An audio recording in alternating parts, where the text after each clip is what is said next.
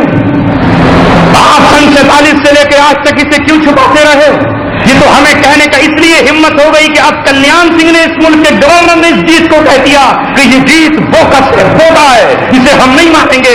اس میں جو ادھینائک کہا گیا ہے وہ ایک انگریز جنرل کو سلامی دینے کے لیے کہا گیا تھا، وہ کہہ رہا ہے کہ ہم اسے نہیں مانتے، وہ دیش کا قدار نہیں ہے، وہ ملک کا قدار نہیں ہے۔ اس ملک کا وزیر اعظم راج گھاٹ پر بیٹھ کر اس ترنگے پرچم سے اپنا پسینہ پہنچ رہا ہے اور اپنے پیروں میں اس پرچم کو ڈالے ہوئے ہے، وہ ملک کا قدار نہیں ہے۔ وہ کہہ رہا ہے کہ اس پرچم کی کوئی حیثیت نہیں ہے ہمارے یہاں۔ راشٹریہ سوئم سیوک سنگھ کے ہیڈ کوارٹر میں ناگپور میں کبھی 15 اگست کی تقریب نہیں منائی جاتی، وہ اس قانون کو نہیں مانتے، اور تو ہم سے یہ کہتا ہے کہ نہیں ہم اس قانون کے دائرے میں رہ کر کام کریں گے۔ کل کو قانون آ گیا تو کہے گا سورہ نمسکار بھی کر دو، جو قانون نہیں چکا۔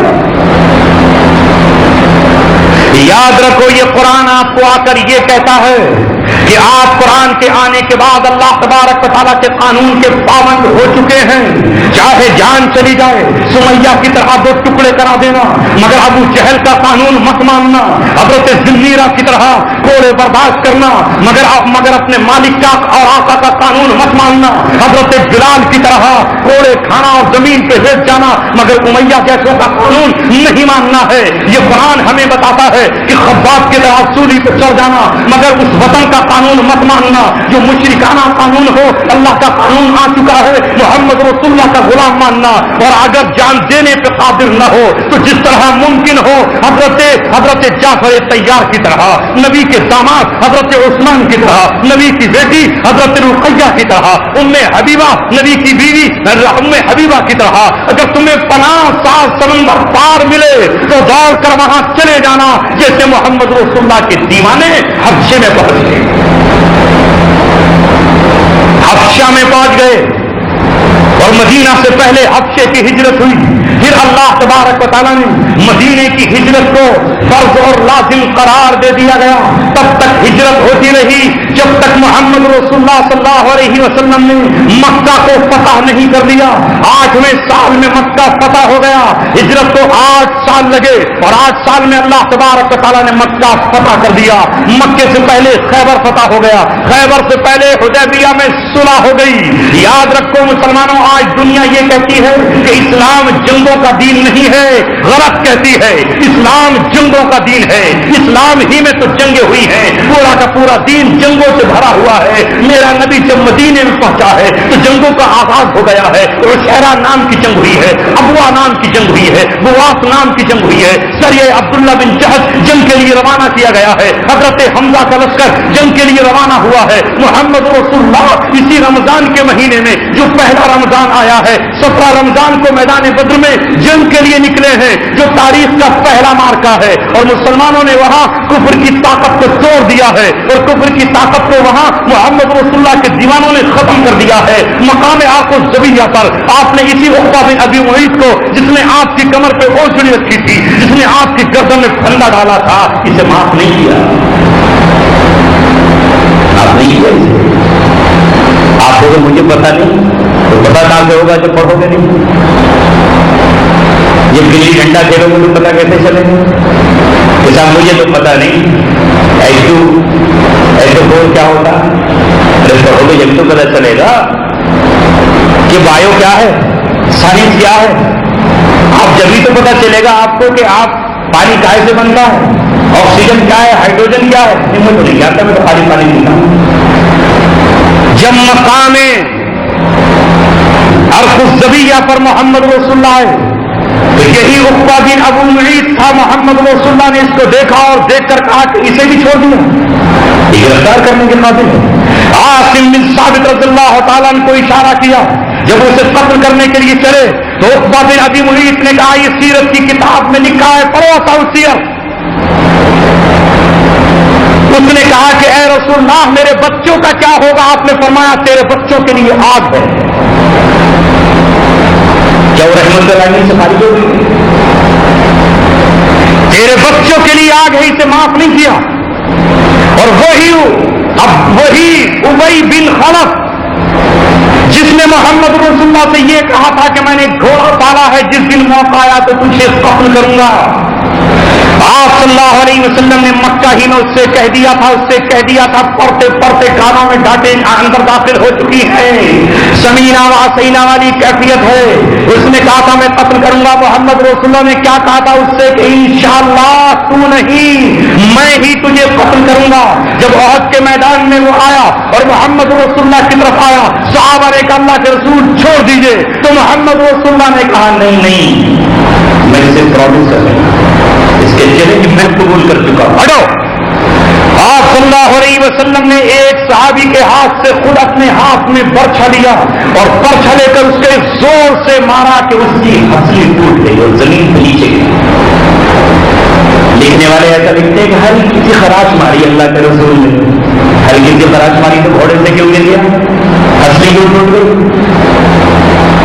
ہر کسی خراش ماری، ہر کسی خراش سے گھوڑے سے گر جائے گا. اس زور سے زمین پر گرا کہ ہنسلی ٹوٹ گئی اور اپنے مجمع میں جا کر چیخنے اور ڈکارنے لگا. محمد رسول اللہ کا ہاتھ معمولی تھا. تو آپ کے میدان میں جب جتھے کے جتھے آئے اور جب لشکر کے لشکر آئے اور ایک وقت یہ آیا کہ صحابہ بھی جواب دے چکے، کمرے ان کی تیروں سے زخمی ہوئی اور حضرت سعد جب تیر چلا رہے تو محمد رسول اللہ نے کہا سعد ہٹ. اب محمد رسول اللہ نے خود اپنے ہاتھ میں کمان اٹھائی اور کمان اٹھا کر نبی پاک صلی اللہ علیہ وسلم نے خود کمان اپنے ہاتھ سے چلائی. یہ اتنا طاقتور ہاتھ تھا کہ رسول اللہ نے اس طاقت سے کھینچا کہ کمان ٹوٹ کے ٹکڑے ہو گئے. سوچ رہے نبی پاک صلی اللہ علیہ وسلم کا ہاتھ ایسا ہوگا ایسے لڑکیوں کا بات. آج تو آدمی کہتا ہے حضرت آپ کے ہاتھ بڑے روئی کے گالے جیسے درانگی میں بزرگی کی علامت ہے. ارے ہاتھ روئی کے گالے کی طرح نہ ہوں میں جب کبھی کچھ کر ہی نہیں رہا، نہ پتھر توڑ رہا ہے، نہ ہل چلا رہا ہے، نہ پھاوڑا چلا رہا ہے، کچھ نہیں کر رہا. رات دن بیٹھا ہی پڑا تو ہاتھ تو پھر عورت سے اڑ جائے. یہی زبیر بن عوام ہے. اسی غزوہ بدر میں ایک شخص کے داغ کر جو تیر مارا اس کی آنکھ سے اندر نکل گیا. صحابہ آنکھوں کا نشانہ لینا جانتے تھے. جب وہ زمین پر گرا تو اس کے سینے پر زبیر بن عوام نے پیر رکھا اور پیر رکھ کر جب اپنے تیر کو کھینچا ہے تو وہ تیر ٹیڑھا ہو گیا. محمد رسول اللہ صلی اللہ علیہ وسلم نے کہا زبیر وہ تیر ہمیں ہدیے کے طور پر دے دے کہ تو نے اتنی طاقت سے مارا تھا کہ کھوپڑی میں گھس کر کے ٹیڑھا ہو گیا. یہ تیر حضرت رسول اللہ صلی اللہ علیہ وسلم کے پاس بطور امانت کے نام. حضرت زبیر بن عوام کے بیٹے عروہ سے لوگ پوچھتے تھے کہ تم اپنے ابا جان کی اس تلوار کو جانتے ہو کہ جو تلوار انہوں نے بدر میں استعمال کی تھی؟ تو حضرت عروہ نے کہا ہاں میں اپنے ابا جان کی اس تلوار کو جانتا ہوں. وہ تلوار وہ ہے جس میں لڑتے لڑتے میدان بدر میں دندانے پڑ گئے تھے، ٹوٹتے ٹوٹتے وہ آرے کی طرح سے ہو گئی تھی. میں اس تلوار کو جانتا ہوں. اور حضرت عروہ کے اتنا گہرا زخم آیا تھا، حضرت زبیر کے اتنا گہرا زخم آیا تھا کہ ان کے بچے اس زخم میں کھیلا کرتے.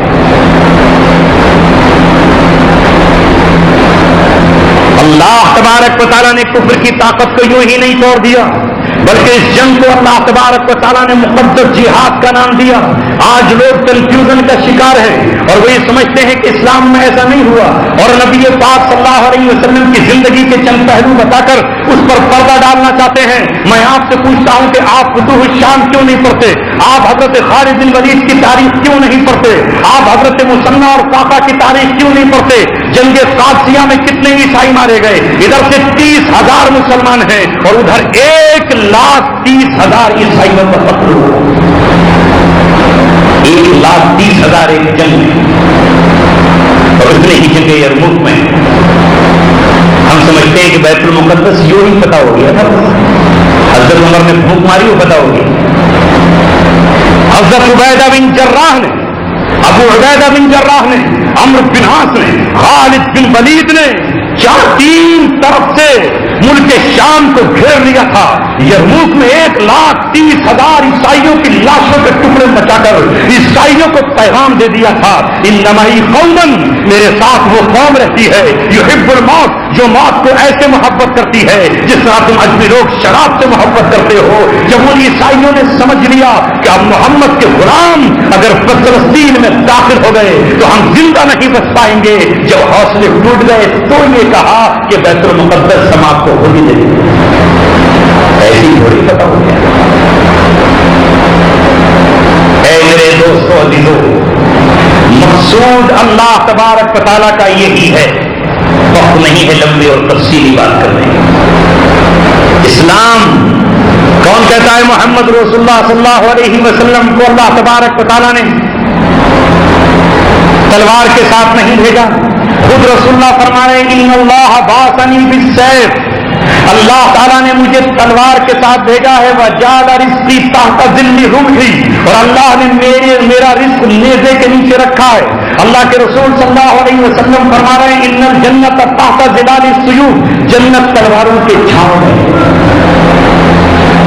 اب آپ کو یہ تو بتایا گیا کہ ماؤں کے قدموں میں، اس سے کب انکار ہے کہ ماؤں کے قدموں میں نہ. اگر یہ حدیث ہے تو یہ بھی تو حدیث ہے. جنت تلواروں کی چھاؤں میں ہے. آپ کہتے ہیں اسلام میں تو تلوار ہے ہی نہیں. رسول پاک صلی اللہ علیہ وسلم کے پاس کتنا اسلحہ تھا، کتنی تلواریں ہے معلوم نہیں. احسن الفتاوی مفتی رشید احمد لدھیانوی نور اللہ مرقدہ، چھٹی جلد احسن الفتاوی میں تفصیل دیکھیں. 11 تھی. کھانے کو پوری زندگی جو کی روٹی میسر، ایک مہینے تک چراغ نہیں جل رہا. 11 میں سے ایک حضرت علی کو دے دی جس کا نام ذوالفقار. کہتے ہو نا حضرت علی کو صاحب ذوالفقار. یہ ذوالفقار کیا تھی؟ یہ فقار کے معنی ہے دو دھاری. ذوالفقار دو دھاری تلوار. حضرت علی کی تلوار دو دھاری تلوار تھی، جدھر پڑتی تھی ادھر سے کاٹ دیتی تھی. تبھی ان کو صاحب ذوالفقار کہتے ہیں. یہ کس نے دی تھی ہدیے میں؟ محمد رسول اللہ صلی اللہ علیہ وسلم نے دی تھی. جب آپ نے خیبر کو فتح کیا تھا تو خیبر کی فتح میں محمد رسول اللہ صلی اللہ علیہ وسلم کو ایک برقریب جیکٹ ملی تھی، سینے پر باندھنے والی وہ زرہ ملی تھی جسے سینے پر باندھ کر حضرت داؤد علیہ السلام نے جالوت کا قتل کیا تھا. اس والی زرہ کو جو سینے پر باندھنے والی تھی، رسول پاک صلی اللہ علیہ وسلم نے کہا یہ حضرت داؤد کی ہے، یہ میں دوں گا. اور وہ آپ نے خود اپنے لیے اختیار فرمائی. وہ خود اختیار فرمائی تھی. آج لوگوں کی سمجھ میں نہیں آ رہا، چونکہ اسلام ہم سے رخصت ہو کر کے اجنبی ہو گیا اور یہود و نصارہ کے ایجنٹوں نے اسلام ہم پر اجنبی بنا دیا. یہ حضرت عیسیٰ علیہ السلام کا دین نہیں ہے. میں نے کئی بار کہا اور پھر آپ سے کہتا ہوں، جب حضرت عیسیٰ ابن مریم علیہ السلام روئے زمین پر آئیں گے تو آنے کے بعد وہ سب سے پہلا کام کیا کریں گے مجھے یہ بتاؤ. آپ میں سے کچھ لوگ کہیں گے وہ 13 سال تک دعوت دیں گے، اس کے علاوہ کچھ نہیں کریں گے، کیونکہ رسول اللہ نے 13 سال تک کچھ نہیں کیا. آپ صحیح ہیں یا رسول پاک صلی اللہ علیہ وسلم صحیح؟ نبی پاک صلی اللہ علیہ وسلم کی احادیث صحیح ہیں. حضرت عیسیٰ علیہ السلام اس وقت اتریں گے، کہاں اتریں گے؟ سیریا کی دمشقی جامع اموی کے سفید مینارے پر اتریں گے، جہاں حضرت مہدی رضی اللہ تعالیٰ اپنے مجاہدین کے ساتھ نماز فجر کی اقامت کہہ رہے ہوں گے. حضرت عیسیٰ علیہ السلام ہجرت کا دور پورا کر چکے ہیں، برات کا دور پورا کر چکے ہیں. انجیل پہ عمل نہیں کریں گے، معاف کرنے والی آیات کو نہیں پڑھیں گے، بلکہ اللہ تبارک و تعالیٰ کے قرآن کو سامنے رکھ کر کہیں گے یہ حضرت مہدی سے کہ دروازہ کھول دو، میں 1 پوائنٹ پروگرام کے لیے آیا ہوں، دجال کا قتل کرنے آیا ہوں. کیا کہیں گے؟ اسی وقت تلوار سوچ دیں گے کہ نہیں؟ کہیں گے نہیں مجھے بھی آرام کرنے دو ذرا، وائٹ ہاؤس میں تھوڑی دیر سو لوں جا کے اور پھر آگے کچھ دیکھوں گا. اسی وقت مقابلہ ہوگا.